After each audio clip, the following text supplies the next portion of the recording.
How the heck are you guys? Welcome to the channel. I'm Fastidious. A lot of fun stuff to get going in this video, so let's hop right in. If you saw 2 videos ago, I was pulling souls and flipping cards for this deck of fate where you can get fragments to fuse Gracchos. We're going to polish that off.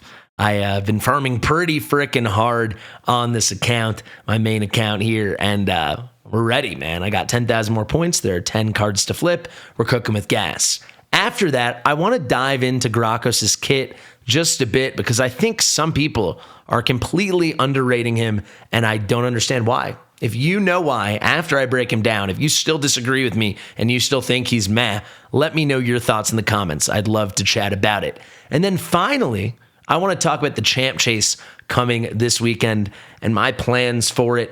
This is going to be the only free-to-play way to get the tightest Black Plume 5-star soul. I hate when they do it like this. My worst experience in raids since I returned to the game 5.5 months ago was going for the Ishiyama, the immovable soul. My game was buffering a bit and I got sniped like at 3 a.m. the last 2 minutes of the event. Me and the other guy were going back and forth. I lost by like 200 points. That sucked. So I want to talk about my plan going into that. But let's start things off with this card flipping right here. Nothing too exciting. I've got 10,000 points. I'm going to flip all of the cards. I will tell you though, I'm very excited to get Gracchos, and I'm also very excited to not pull him until tomorrow because we'll talk about it at the end, but that's 500 champ chase points right frickin' there. If you want to know how I racked up so many points, I have not pulled any more souls, believe it or not. The extra 10,000 points have all come from pretty aggressive farming. You can see I've not dipped into these coins. I got 1 immortal soul that I'm not going to use from the Cross event, and we got 9 immortals just, doing our events, doing our tournaments, and farming our Iron Twins. I hopefully can show you the tournaments. You can skip ahead if you don't care about this, but yeah, here we go. Did pretty good in Ice Golem. I believe I got 2nd here. Not too shabby. Decent amount of farming. We took 1st place in the Fire Knight turn attack, which this was an easy group. Sorry if this makes anyone jealous. Winning this with 3,800 points when we got basically an entire Primal Shard, plus the really good right side rewards as well. This felt like a total freebie. And then I've been going normal on the Spider. Just did the minimum here. We're in 2nd place somehow. If it stays this low, I'll push. I don't think it will. And then the Corrosive event that I have pushed pretty hard on. We're in 1st place. This guy's coming for me, though. I'm prepared to put like another 600 diamonds into this because I need the pinpoint anyway. I kind of want to take 1st place and get the 75 Twisted Horn. All right, there's the housekeeping. Let's start flipping. Like I said, nothing too exciting. I guess we can go. If we can pick up 2 more blues, we'll get a little chest here. So that's something. Already undid it, but there's 10 Gracchos fragments. Can we get another purple? No, we can't. There's 3 more. All right, 2 greens. Can I find a cheeky green? This is green. Hey, that's my 2nd chest. What did we get? All right, these are the core hammers. I never use these, right? Those are only for the swift parry and the other one. There's my purple. There's my other purple. Oh my gosh. Is there 1 more purple hiding out? I'm not going to take the time to count. I feel like this is purple. That would have been so cool. There's the frick. Oh my God. I've never gotten a purple chest. So close. So close. Well, there it is, guys. My first time ever flipping a whole deck. So there's my little badge. Where's my little badge? There's my little badge. It's kind of lame to me that they give us the badges, but you don't get like at least, I don't know, 50 gems for it, 100 gems. Would that be so much? Some little bonus beyond just the aesthetic. But there we go. Gracchos should be sitting here waiting. We are, of course, going to sit there on him until the champ chase starts in about 10 hours from now. But let's actually talk about Gracchos and why I'm so stoked about him. First things first, personally, I was able to win his 5-star soul in a champ chase we had maybe a month ago now. I wasn't really going for it. I was in an easy group, and I got really lucky. I hit 4 legendaries, pulling 180 ancients on a 2x. But there's my 5-star soul for Gracchos. So now we have a Gracchos to pair with that soul.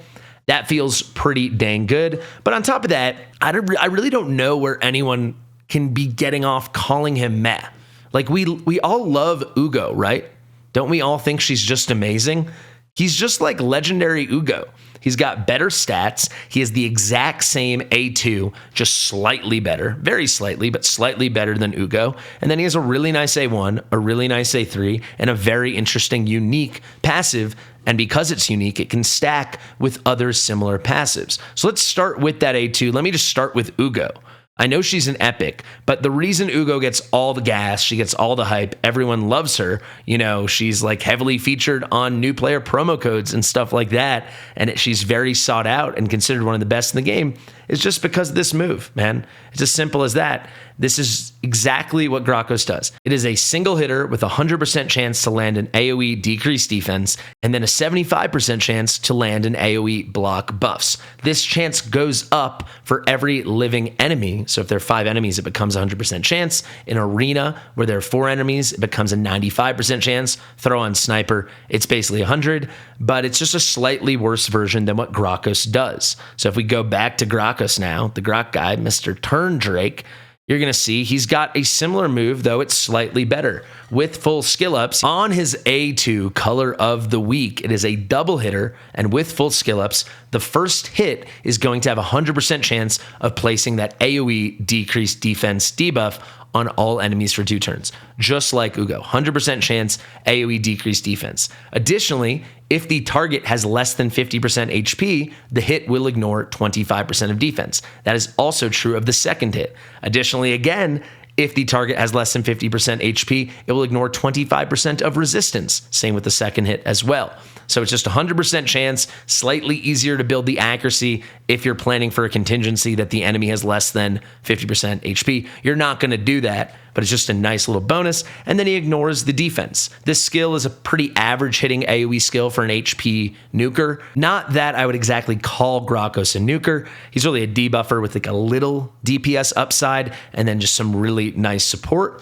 But it's just a cool move, right? And it's just a better version of Ugo. He's a different affinity, but pretty dang solid, And in general, he's so much easier to build. 22.6k HP is through the roof. Very respectable 1244 defense as well. Very average speed at 99. He's just really, really solid. Let's go to the A1 now, because I think the healing from this A1 is very underrated. This A1 is coded well. This is a hard-hitting A1. Again, I wouldn't go out of your way for most people to build him as a DPS, but he can do damage with this A1. He attacks one enemy, ignores 25% of the target's defense. He is then going to heal through this A1, Chaff Reaper, all allies that have less than 50% HP by 10% of his HP. So anyone that needs a heal is going to get a heal based off of whatever HP you build upon him. With 22.6k base HP, easily in the mid game, even the late part of the early game, you can be building him with 100,000 plus HP. I mean, that is just plenty. You're talking about 10k heals for anyone who needs it, anyone who has less than half health. I really like that A1. You can build him in Relentless. It will help with the turn cycling from this stuff, and additionally, it will get him more chances to put out the A1, extra hits. Relentless does come with the issue of him taking extra turns and then having his increased defense buff fall off him and the block damage buff as well. But for me, I do think I plan to build him in Relentless. I think it's an easy trade-off that I'm willing to accept. Another thing you could do is build him in like a 2-piece retaliation set, more counterattack opportunities with great healing. I just think it's not a game-breaking A1, but it's very solid. And then he has an A2 that we're all obsessed about with another character. Why shouldn't we be obsessed about it here? It's so good. I cannot wait to get him into my Hydra team. And then the A3, it's very simple, it's not sexy, but it's very solid. 3-turn cooldown, places big version increased defense, AoE for 2 turns, and additionally places AoE block damage for 1 turn.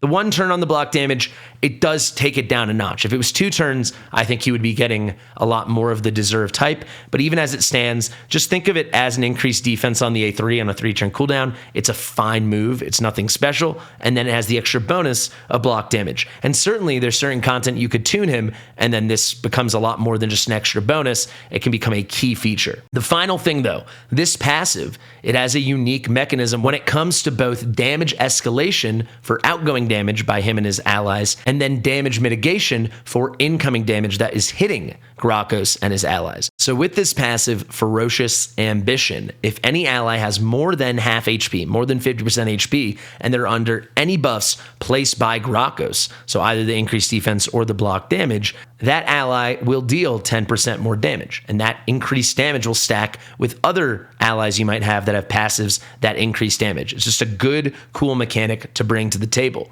Next up, if any ally has less than 50% HP and is attacked by an enemy under any debuffs placed by this champion, remember he puts out a lot of debuffs, right? He has the AoE decreased defense and the AoE block buffs. If the enemy that hits his allies or him is under any debuffs he places and him or his allies have under 50% HP, they're going to receive 10% less damage. So it's just a nice, unique way to mitigate damage. It's just a good kid. He's just good, and there's nothing more to it. For an account like mine, he's going to be a god. For later game accounts, he might not be the spiciest guy, but without a doubt, he has a place. I mean, he is very strong. That A2 is really good, and the rest of the kit works together nicely. The final thing, just to be a completionist, he's got a boring-ass aura, 28% HP in all battles.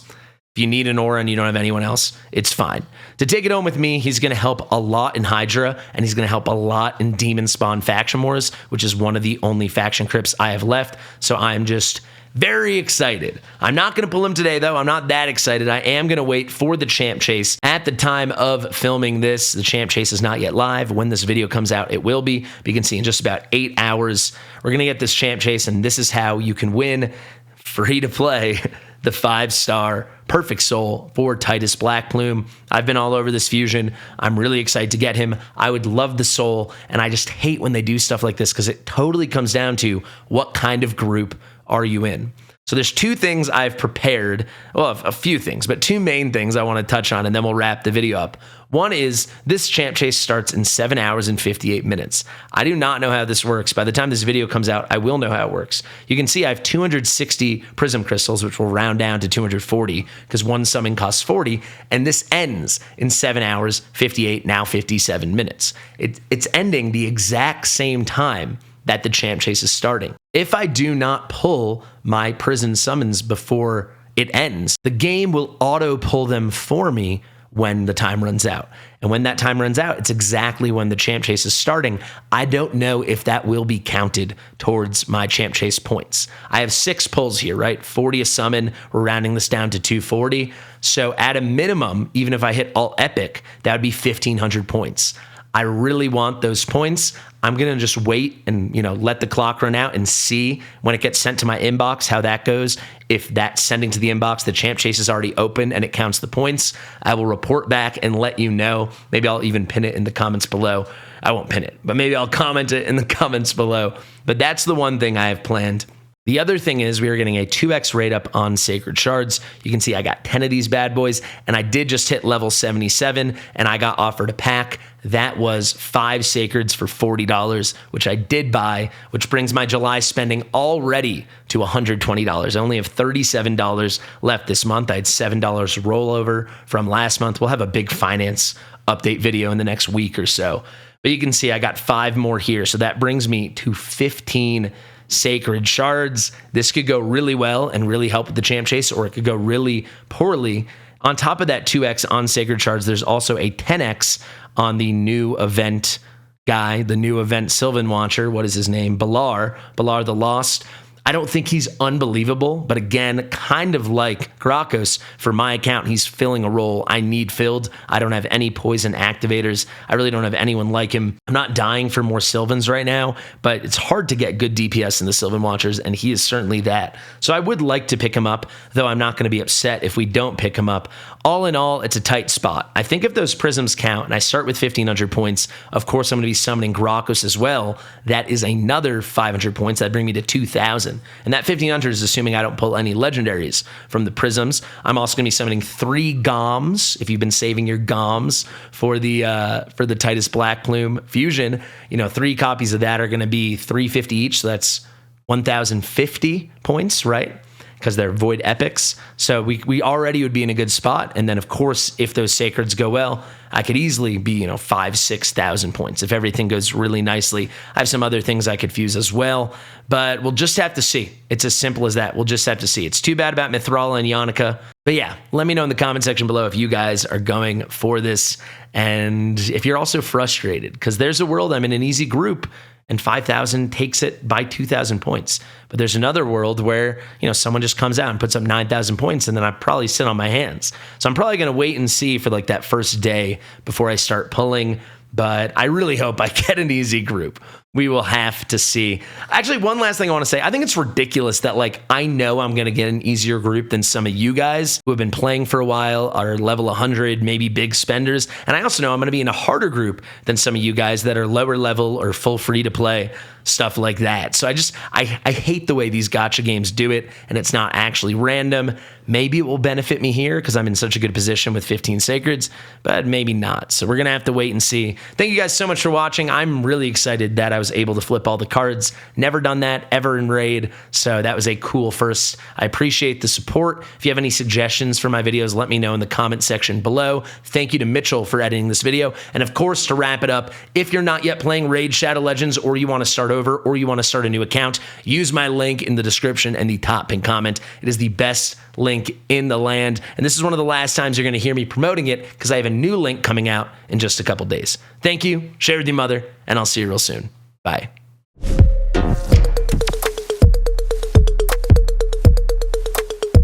Fastidious.